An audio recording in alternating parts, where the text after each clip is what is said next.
તો જય હિન્દ અને જય શ્રી કૃષ્ણ મિત્રો, સ્વાગત છે બધાનું ગુજરાતી કિચનમાં। આજે લઈને આવી છું બટેકા પૌવા। શું બનાવું જમવામાં એ કાંઈ જ ખબર ના પડતી હોય અને નાની એવી ભૂખ લાગી હોય ને ત્યારે 10 જ મિનિટમાં તૈયાર થઈ જતા બટેકા પૌવા। તો જુઓ, પહેલાં છે ને મેં કુકર લઈ લીધું છે અને 4-5 બટેકા લઈ લીધા છે, બરાબર। આપણે બટેકાને બાફીને બનાવવાના છે બટેકા પૌવા। ઘણાય છે ને સીધા કટકા કરી અને કાચા બટેકાથી બનાવે છે, આપણે બાફી લેશું। તમે જોઈ શકો છો, મેં 4 થી 5 બટેકાના છે ને આવી રીતના કટકા કરી અને બરાબર ધોઈ અને પછી એને કુકરમાં મૂકી દીધા છે, બરાબર। જો વ્યવસ્થિત આપણે સારા પાણીથી બટેકાને સાફ કરી લેવાના છે। ત્યારબાદ આપણે કુકરમાં મૂકી દઈશું અને હારે હારે જે કોઈને બટેકા પૌવામાં દાણા નાખવા ગમતા હોય મારી જેમ, તો તમે દાણા પણ એડ કરી શકો છો। બાફેલા દાણાનો ટેસ્ટ એકદમ સરસ આવે છે। તમે જુઓ, મેં આટલું પાણી લીધું છે, બટેકા છે એથી વધારે થોડું પાણી લેવાનું છે અને મેં દાણા પણ એડ કર્યા છે। બાફેલા દાણાનો ટેસ્ટ એકદમ સરસ આવે છે અને એમાંય ઉપરથી આપણે નિમક એડ કરી દઈએ એટલે ખારું એવું આ બટેકું અને ખારા એવા દાણા, જે ખાવામાં ખૂબ જ ટેસ્ટી લાગે છે। અને નિમક એડ કર્યા બાદ આપણે એને ચમચીની મદદથી હલાવી લઈએ, બરાબર। આવી રીતના બધું મિક્સ કરી અને હવે આપણે કુકરને ગેસ ઉપર ચડાવી દઈ અને 5 થી 6 વિસલથી આપણું બાફેલું બટેકું અને બાફેલા દાણા એકદમ તૈયાર થઈ જાય છે, બરાબર છે। જો હવે કુકરનું ઢાંકણું ઢાંકી અને 5 થી 7 વિસલ મારી લઈએ। ત્યાં સુધીમાં આપણે એક બાજુ કટિંગ કરી લઈએ। તો મેં 2 મરચાં અને મીડિયમ સાઇઝની 2 ડુંગળી લીધી છે। હવે આને આપણું ઝીણું એવું કટિંગ કરી લેશું। તો તમે જોઈ શકો છો, મેં નાનું નાનું મીડિયમ સાઇઝનું કટિંગ કરી લીધું છે। એક બાઉલમાં મરચાં અને એક બાઉલમાં ડુંગળી, બરાબર જોવો। અને હવે આપણા બટેકા બફાઈ ગયા છે તો કુકર આપણે નીચે ઉતારી અને કુકરમાંથી હવા કાઢી લઈએ। તમે જોઈ શકો છો, આવી રીતના ચપ્પુની મદદથી મેં હવા કાઢી લીધી છે અને હવે આપણે જોઈ લઈએ આપણા દાણા અને બટેકા। આવી રીતના ચપ્પુની મદદથી આપણે ચેક કરી લઈએ કે બટેકું બફાઈ ગયું છે કે કાચું છે। બટેકામાં છેક સુધી છરી વહી જાય છે એનો મતલબ એમ છે કે બટેકું એકદમ સરસ સોફ્ટ થઈ ગયું છે અને એકદમ સરસ બફાઈ ગયું છે। તો ચાલો હવે આપણે આને છાલ ઉતારી લઈએ અને હવે આપણે એક સારણીમાં આપણે બધે બટેકા અને દાણાને કાઢી લઈએ, બરાબર।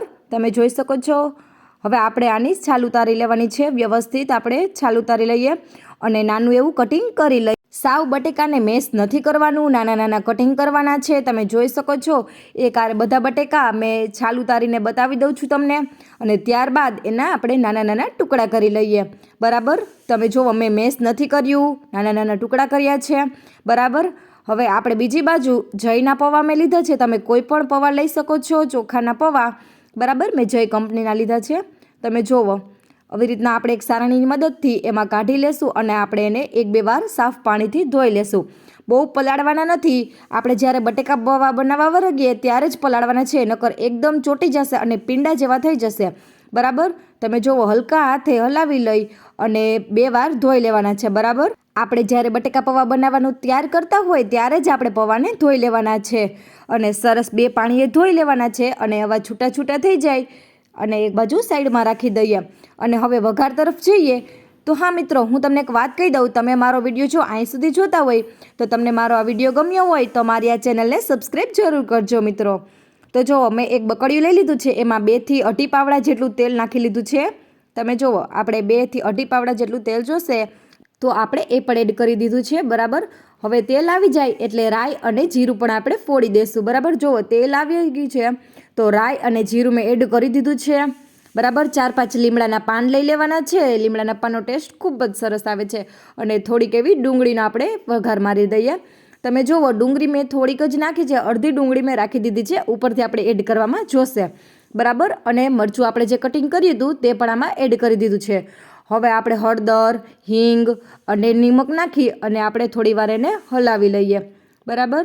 સરસ એવી ડુંગળી પાકી જાય એટલે આપણે ઉપરથી લાલ મરચું પાવડર અને ધાણા જીરું પાવડર પણ આપણે આમાં એડ કરી દઈશું।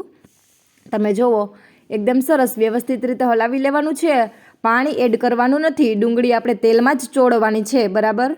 હવે આપણે થોડી એવી પાકી જાય અને તેલ સળસળવા માંડે એટલે ચટણી, ધાણા જીરું પાવડર આપણે એડ કરી દઈશું અને 2 થી 4 મિનિટ સુધી આપણે ડુંગળીને પકવવા દેવાની છે।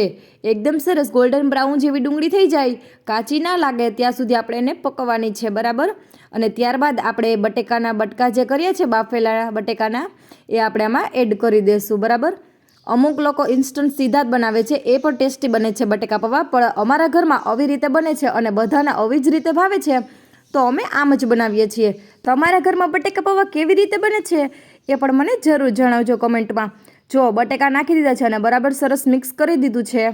હવે આપણે જે પૌવા હતા એને એક હારે એડ નથી કરવાના. તમે જોજો વિડીયોમાં હું કેવી રીતના એડ કરું છું ને, આવી રીતના મુઠ્ઠીમાં લઈ અને છૂટા પાડી અને એડ કરવાના છે. એટલે આપણા બટેકા પૌવા ચોટશે નહીં. નકર એક હારે બધા પૌવા એડ કરી દેશો ને તો એકદમ ચોટી જશે અને ખાવામાં ટેસ્ટ બિલકુલ નહીં આવે. જો આ વાતનું ખાસ ધ્યાન રાખવાનું છે. આવી રીતના તમે એડ કરશો ને તો આપણા બટેકા પૌવા એકદમ છૂટા છૂટા અને ખૂબ જ સરસ બનશે. તમે જોઈ શકો છો હું કેવી રીતના થોડા થોડા લઉં છું પૌવા અને આવી રીતના હાથની મદદથી છૂટા છૂટા વેરું છું. બરાબર. અને હવે એકદમ સરસ હલાવી લેવાનું છે અને ઉપરથી દાણા પણ એડ કરી દેવાના છે અને ધાણા ભાજી પણ એડ કરી દેવાની છે. જે આપણે બાફેલા દાણા અલગ કર્યા હતા ને એ પણ આ ઉપરથી આપણે એમાં એડ કરી દેવાના છે. અને બીજી બાજુ એક તપેલામાં થોડુંક એવું પાણી લઈ અને આપણે એને ગરમ કરવાનું છે. આ એક નવી જ ટ્રીક છે. જુઓ, એક બાજુ આપણા બટેકા પૌવા બની ગયા છે અને બીજી બાજુ આપણે તપેલામાં ગરમ પાણી કરવાનું છે. અને આ બની ગયા છે બટેકા પૌવા. એમાં ઉપરથી થોડું લીંબુ એડ કરી દઉં કેમ કે ખટાશનું પ્રમાણ બહુ સરસ લાગે છે. જુઓ, ગરમ પાણી થઈ ગયું છે. સેજ જેવા તમને દેખાય છે આમાં બુલબુલા થઈ જાય અને માપે માપે ગરમ પાણી થઈ જાય એટલે આપણે તપેલાને નીચે ઉતારી લેશું અને આ બટેકા પૌવા આની ઉપર રાખી દેશું. તમે જોઈ શકો છો ગરમ પાણીના તપેલા ઉપર વરાળે મૂકવા કહેવાય છે બટેકાને.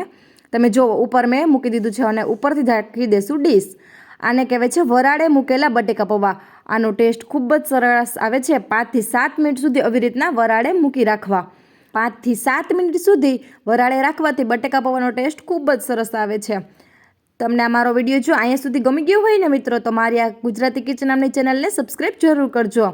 તમે જુઓ બટેકા પૌવા એકદમ સરસ બની ગયા છે અને હવે આપણે એને એક ડીશમાં કાઢી લઈએ. તમે જુઓ છે ને, બાકી આવી જાવ જમવા બધાય. અને ઉપરથી આપણે બાકી રાખેલી ડુંગળી જે કાચી નાખી એનો ટેસ્ટ ખૂબ જ સરસ આવે છે. તમે થોડીક એવી ટ્રાય કરજો. અને હું તો આમાં કાચી કેરી પણ એડ કરું છું. અત્યારે કાચી કેરીનું સિઝન છે તો એ પણ એડ કરીએ અને બટેકા પૌવા ખૂબ જ ટેસ્ટી લાગે છે. અને હવે એડ કરી દઈએ આપણી સેવ. સેવ વિના બટેકા પૌવા કહેવાય ને કે મિત્રો અધૂરા જ છે. સેવ તો જોઈએ ને જોઈએ જ. જો મેં ભરપૂર માત્રામાં સેવ નાખી દીધી છે અને તમને એવું લાગે તો બાફેલા દાણા પણ મેં નાખ્યા છે ઉપરથી. વધારે મને બહુ ભાવે છે એટલે મેં પાછા એડ કર્યા છે. તમે ના કરો તો પણ સ્કીપ રાખો તો પણ ચાલે. તમે જુઓ કેમ બાકી આપણા બટેકા પૌવા એક નંબર લાગે છે ને મિત્રો. હવે જો મેં ઉપરથી મુઠ્ઠી એક પાછા દાણા એડ કરી દીધા છે. તો ચાલો બધા પહોંચી જાઓ જમવા. કેમ બાકી આપણા બટેકા પૌવાનો દેખાવ, રંગત અને ટેસ્ટ પણ એક નંબર લાગે છે. Thank you. જય શ્રી કૃષ્ણ બધાને.